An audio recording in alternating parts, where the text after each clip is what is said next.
Cela fait partie des mauvaises surprises du 1er février, plus 15% sur votre facture d'électricité. Il va bien falloir faire avec, puisque cette fois c'est sûr, votre facture d'électricité, elle va augmenter de près de 10%. Bonjour et bienvenue dans le garage. Aujourd'hui, sur sujet, je casse les prix. L'électricité trop chère, c'est terminé. Et les panneaux photovoltaïques hors de prix qui s'amortissent en 25 ans, pas de ça chez moi.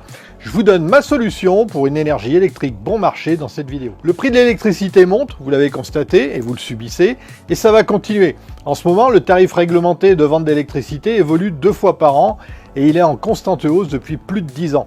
En 2022, par exemple, le prix de l'électricité a un petit peu augmenté, seulement 4%, parce qu'à l'époque, on bénéficiait encore d'un bouclier tarifaire. Et sans cette mesure, l'électricité aurait augmenté de 35% cette année-là. Mais ce bouclier tarifaire, il ne faut plus compter dessus. C'est pour ça que le tarif augmente beaucoup ces derniers temps. Le gouvernement a malheureusement décidé fin 2021 de la sortie progressive du bouclier tarifaire, et donc le tarif de l'électricité augmente encore.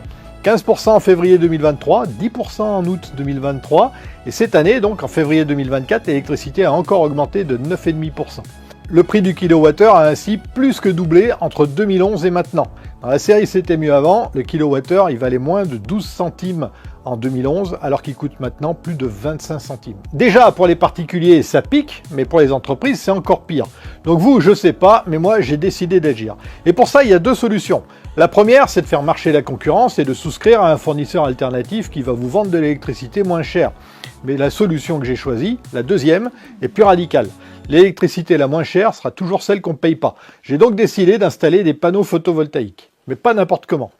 Si vous vous êtes déjà penché sur le sujet, vous savez que cette idée n'est pas forcément rentable. C'est pour ça que je fais cette vidéo complètement hors sujet. Si vous passez par un installateur de panneaux photovoltaïques agréé RGE, vous allez pouvoir d'une part revendre votre surplus d'énergie à EDF et bénéficier d'une prime à l'autoconsommation. En tout cas, vous pouvez encore en 2024. Je ne garantis pas que ce sera toujours le cas.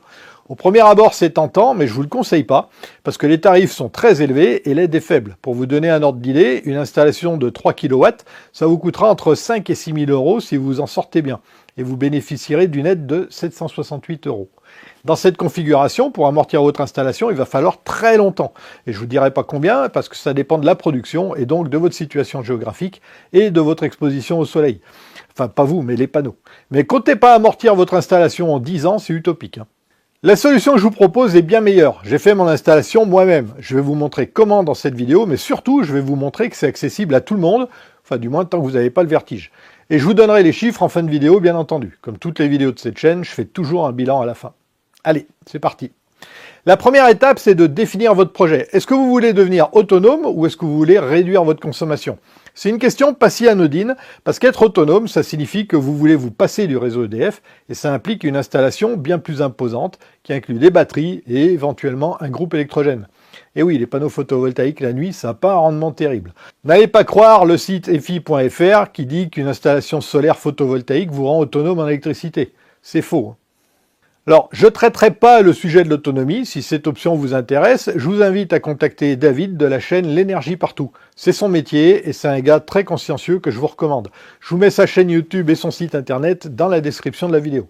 Si au contraire vous voulez réduire votre consommation, c'est plus simple. Vous n'aurez plus besoin de batterie. Ça va simplifier l'installation et vous allez amortir l'installation du coup plus rapidement parce que les batteries ça coûte très cher. Et d'ailleurs, c'est pas facile à amortir. C'est pas fait pour ça. C'est fait pour être autonome. Ensuite, il vous faut dimensionner votre installation. Alors en passant par un installateur, vous pourrez choisir une installation de 3, 6 ou 9 kW en général, et vous devrez choisir au plus juste en fonction de vos besoins ou de votre budget, parce que l'installation par un installateur RGE coûte très cher. Il vous faut donc déterminer votre consommation pour dimensionner votre installation au mieux.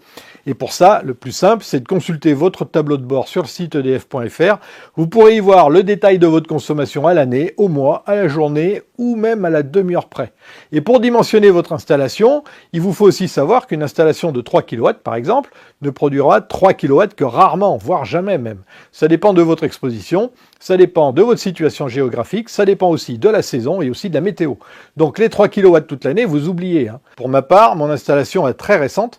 Elle produit depuis moins d'un mois, mais on est en août, donc probablement à la période la plus productive, et j'ai constaté que la production max est à 80% du max théorique. Parce que je suis en Auvergne, que la pente de mon toit est pas nominale, et que les panneaux sont orientés sud-est et pas plein sud. Et ce max, il dure que quelques minutes. La courbe de production, elle ressemble à ça. Je sais également, grâce à un collègue qui habite pas loin et qui s'est équipé de panneaux photovoltaïques avant moi, que cet hiver, je produirai 30% de ce que je produis aujourd'hui. Donc une installation de 3 kW par exemple, pour moi, fournirait 2 kW et demi max l'été et un petit peu moins de 700 watts max l'hiver.